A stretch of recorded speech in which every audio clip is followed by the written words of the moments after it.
Ok, on va parler de l'estime de soi. Pourquoi l'estime de soi est importante? L'estime de soi, c'est l'évaluation qu'on fait de notre propre valeur. Elle influence notre manière de nous percevoir, de nous comporter et de réagir aux situations. Quand elle est solide, on se sent suffisant par nous-mêmes.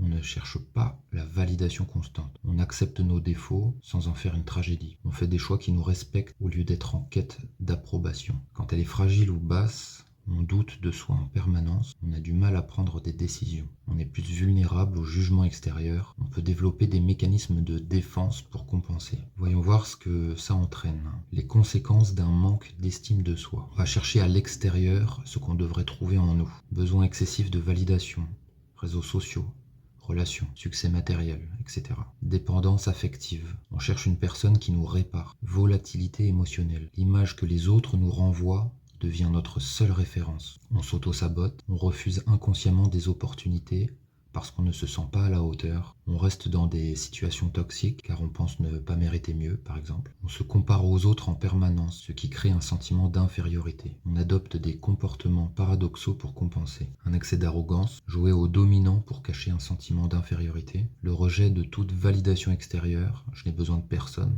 alors qu'en fait on en meurt d'envie. Le perfectionnisme, croire qu'en étant parfait, on sera enfin digne d'amour ou de reconnaissance. La suradaptation, se fondre dans le moule et dire ce que les autres veulent entendre par peur du rejet. Donc, biais psychologique, en gros, c'est biais de confirmation. On sélectionne inconsciemment des preuves qui confirment notre sentiment d'infériorité. Biais de l'imposteur, on pense que notre succès sont dus à la chance et pas à notre mérite. On peut faire des projections, on attribue aux autres ce qu'on ressent nous-mêmes. Ils ne m'aiment pas, c'est égal, je ne m'aime pas. Pourquoi l'estime de soi est un enjeu relationnel majeur? Si on ne s'estime pas nous-mêmes, on va chercher cette estime dans le regard des autres. Donc dans le couple, la dépendance affective, l'autre devient une source de validation constante, de la jalousie excessive, peur d'être remplacé car on se sent facilement inférieur, de l'auto-sabotage, provoquer des conflits pour tester si l'autre tient vraiment à nous, ce qu'on appelle des tests affectifs. Dans l'amitié, peur d'être de trop, besoin de se justifier d'être là, attirer des amis toxiques qui profitent de notre besoin de validation, ne pas poser de limites et accepter trop de choses par peur du rejet. Dans le travail, syndrome de l'imposteur, on a du mal à accepter qu'on est compétent, des difficultés à s'affirmer, peur de demander une augmentation ou une promotion, comparaison constante aux collègues, sentiment d'infériorité. Une conséquence majeure, c'est on devient émotionnellement dépendant des autres pour se sentir exister,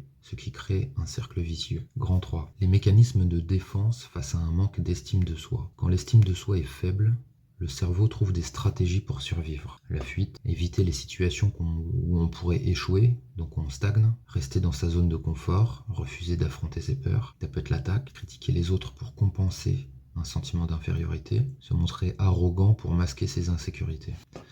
La surcompensation, se surinvestir dans le travail, la réussite sociale pour prouver sa valeur, chercher des partenaires prestigieux pour se valoriser à travers eux. Les biais en jeu, c'est biais de surévaluation des autres, on pense que tout le monde est mieux que nous. Biais d'attribution externe, on attribue nos échecs à des causes extérieures plutôt qu'à un manque de confiance en nous. L'effet Dunning-Kruger inversé, on minimise nos compétences alors qu'elles sont réelles. Grand 4. Avoir trop d'estime de soi, est-ce possible? L'excès d'estime de soi peut être aussi problématique que son absence. Trop d'estime de soi, est-ce que c'est égal à un déni de la réalité? On a un sentiment d'invulnérabilité, refus d'admettre ses erreurs, difficulté à accepter la critique, même constructive, risque d'écraser les autres pour asseoir son image. Différence entre confiance en soi et arrogance. La confiance en soi, c'est « je sais que j'ai de la valeur », mais je reconnais aussi mes failles. L'arrogance, je me surévalue pour masquer mes insécurités. Les biais en jeu, biais de surconfiance, surestimer ses capacités, sous-estimer les risques. Biais d'autocomplaisance, attribuer ses succès à soi-même et ses échecs aux autres. Grand 5. Comment développer une estime de soi saine?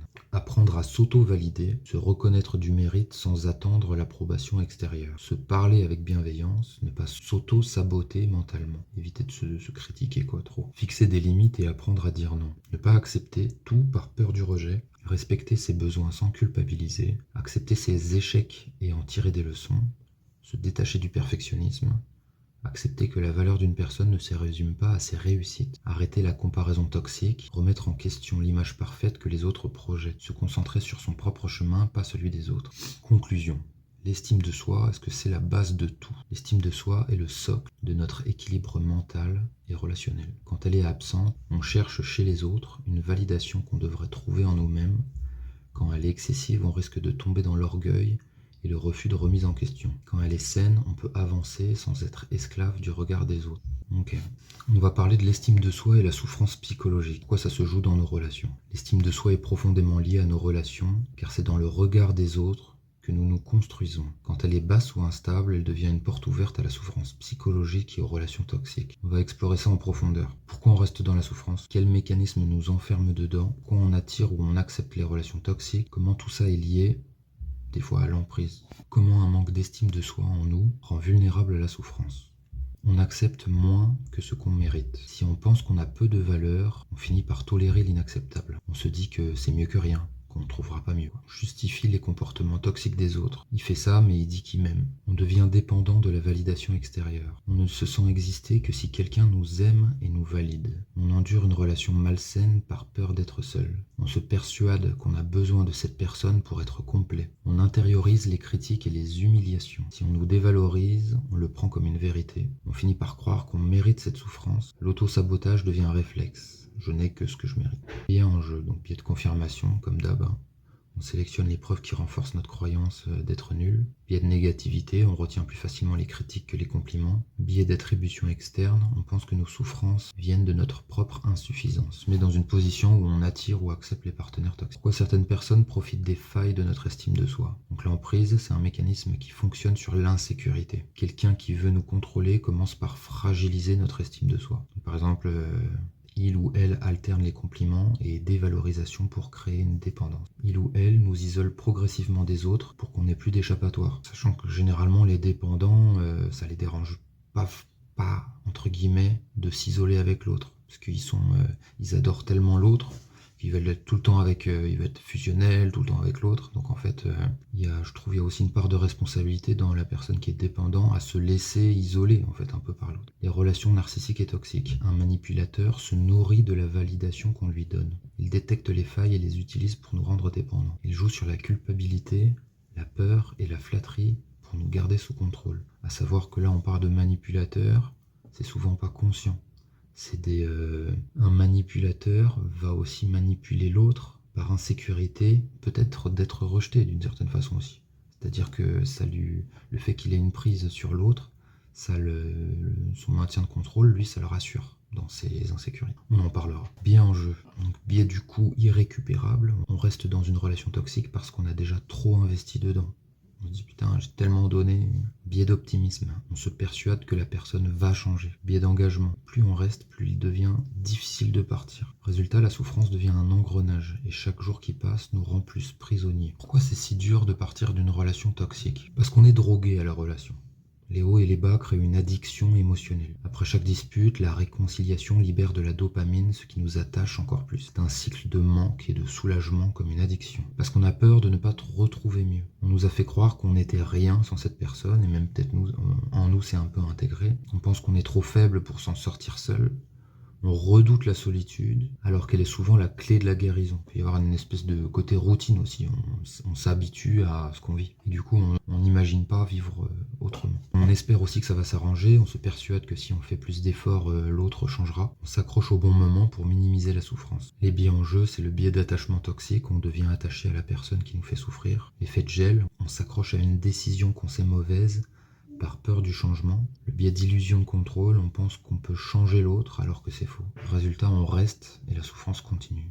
Comment une estime de soi stable protège de la souffrance psychologique? On reconnaît plus vite les signaux d'alerte, on ne tolère pas qu'on nous rabaisse, on ne cherche pas de justification au comportement toxique. On sait qu'on mérite mieux. On ne reste pas dans une relation juste par peur de la solitude. On ne cherche pas la validation d'une personne qui nous détruit. On n'a pas peur d'être seul parce qu'on sait qu'on vaut quelque chose indépendamment des autres, parce qu'on sait que l'amour ne doit pas rimer avec souffrance. Comment se reconstruire après une relation qui a détruit l'estime de soi? Reprendre le pouvoir sur sa propre valeur, se rappeler que la souffrance qu'on a vécue ne définit pas notre valeur. Ça c'est important parce qu'il y a beaucoup de gens qui croient ça. Travailler sur ce qu'on attend réellement d'une relation et pas ce qu'on est prêt à accepter. Couper le lien avec la personne toxique, stopper toute communication pour éviter de replonger, sortir du manque et se reconstruire par soi-même, se reconstruire hors de la relation, retrouver des passions et des projets personnels, renouer avec des amis et des relations saines, ou des trucs collectifs, je sais pas. Apprendre à ne plus dépendre de la validation extérieure.